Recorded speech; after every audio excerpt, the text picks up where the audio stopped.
Quite an eventful day 4 here for the second test match of the Dutch-Bangla Bank Test series between Bangladesh and New Zealand, which the New Zealand have won by 4 wickets. They were asked to chase a target of 137 HD Ackerman, and it never looked easy.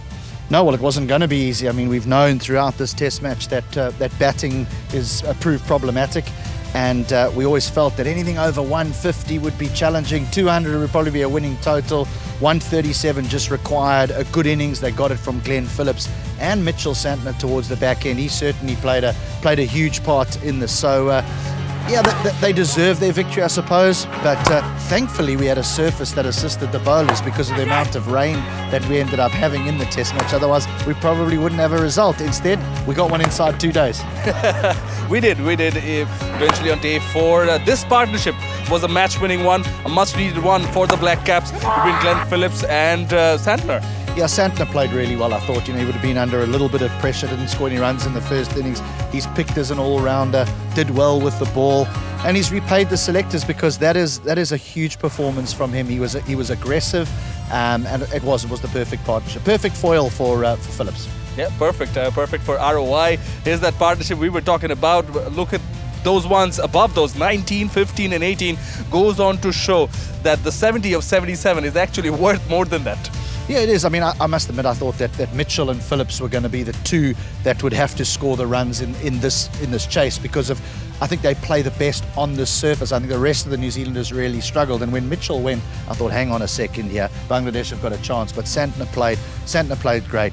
The Bangladesh bowlers, they were amazing throughout this series. There was just not enough runs to defend in that second innings. Yeah, a 3 for Miraz yet again. Taijul getting 2 wickets. They were fantastic with the ball. But thank God, HD, that all the call you've made, not every one of them are coming true because we like you here. We don't want you to go and start a new profession as a...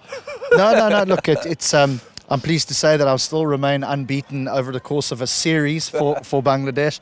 Not great, obviously, for the home side and the home supporters that they've lost this one because it would have been fantastic for Bangladesh to have had a series win. But look, it's a historical victory in that first test match. Brilliant in Mount Maunganui all those months back. So there's no doubt that in the longer form of the game, Bangladesh are getting better and better and better. And something that is very, very pleasing for me and what must be for all the supporters is they've produced a really, really tight contest against a very fine cricket team without the likes of Shakib Al Hasan, Litton Das, Tuscan Ahmed.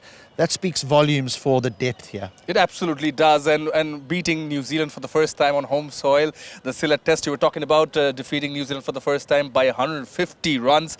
Yes, you've not won this one, but they've played with a lot of heart, and they'll take a lot of positives from this tournament to that away white ball series in New Zealand. Yeah, look, that'll be tough because now you go into New Zealand conditions. We've seen the statistics that the New Zealand batters have in mostly their own conditions. One big highlight, a big highlight for me, is the leadership. The leadership in this test match was fantastic from Shanto. Yeah, absolutely. Thank you very much all for staying with us. This is a wrap. It's a wrap from Mirpur here for this Dutch-Bangla Bank Test series here.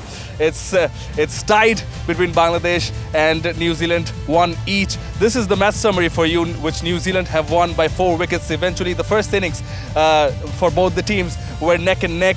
The second innings, Bangladesh got 144, imposing a total target for New Zealand to chase of 137, which they've done so with 4 wickets in hand and leveling the series 1-all. So yeah, it's time for a wrap yet again, but it was nice having you, HD, and nice having everyone. It feels quite eventful when everyone's here and we're hosting a series. And hopefully we'll be, we have a busy calendar ahead, BPLs ahead, and we'll have more for you in the coming months. So thank you very much for staying with us, and thank you, HD. Always a pleasure.